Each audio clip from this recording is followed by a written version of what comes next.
इकडे नाशिकमध्ये रंगपंचमीच्या दिवशी रहाडीत डुबकी घेत रंगोत्सव खेळण्याची अनोखी आणि पेशवेकालीन परंपरा आहे। होळीचा सण पार पडताच रहाडी खोदण्यास सुरुवात होते। दरम्यान रहाडीच्या तयारीचा आढावा घेतलाय आमचे प्रतिनिधी प्रांजल कुलकर्णी यांनी।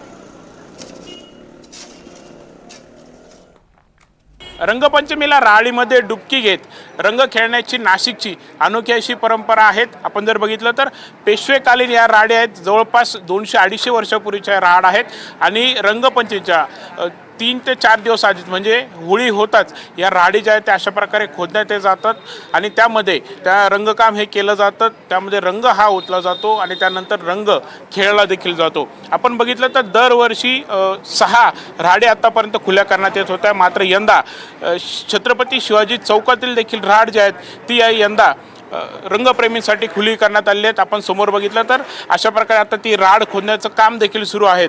नक्की या राहाडीचं काय वैशिष्ट्य आहे जाणून घेणार आहोत। मंडळाचे अध्यक्ष आहेत संतोषजी, काय नक्की राहाडीचं वैशिष्ट्य आणि किती वर्षांपूर्वीची राहाड आहे? ह्या पेशवेकालीन राहाडी आहेत। आपण जाणताच नाशिक सांस्कृतिक शहर आहे, प्राचीन नगरी आहे।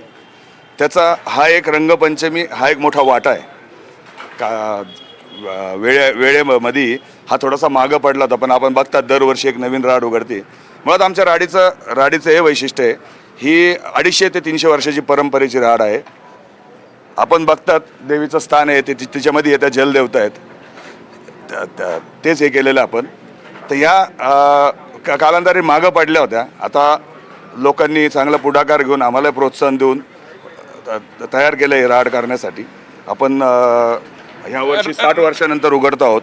60 वर्षापूर्वी मशिनरी नव्हत्या, हाताने उघडल्या जायच्या, पण पूर्ण भरल्यामुळं ते बंद पडलं आणि ते राहिलं। आता मशिनरी आल्या त्याच्यामुळे आम्ही हे करू शकलो आणि आपण बघतायत सुंदर पेशवेकालीन आपल्याला राहाड आता बघायला मिळते। किती बाय कितीची राहाड आहे? या राहाडीचा रंग कोणता? आपल्या राहाडीचा रंग लाल आहे। ही 15 बाय 15ची आहे आणि 6 फूट खोलीची आहे। आता राहाड खोदली जाते त्यानंतर काय काय केलं जाईल? याच्यानंतर पूजा होती, तिची पूजा असते। काही आता ज्या परंपरेने आम्ही त्या माहिती करून घेतलेल्या त्या पूजा आपण भरायच्या अगोदर करणार आहोत, भरल्यानंतरही करणार आहोत। दरवर्षी आता आपण बघितलं तर कायदा सुव्यवस्थेचा प्रश्न निर्माण होतोय, कारण राहाड रील्समुळे मोठ्या प्रमाणावरती रंगप्रेमी ज्यांचा उत्साहामध्ये भर होते। आपण काय आव्हान किंवा मंडळाकडून काय काळजी घ्या? नाही, मुळात काय होतं आमचं ते एकच म्हणणं आहे, कुठल्याही नशा ह्या टाळून आपण जर या उत्सवाचा आनंद जर घेतला तर खूप मजा येईल आणि मजा घेता येईल।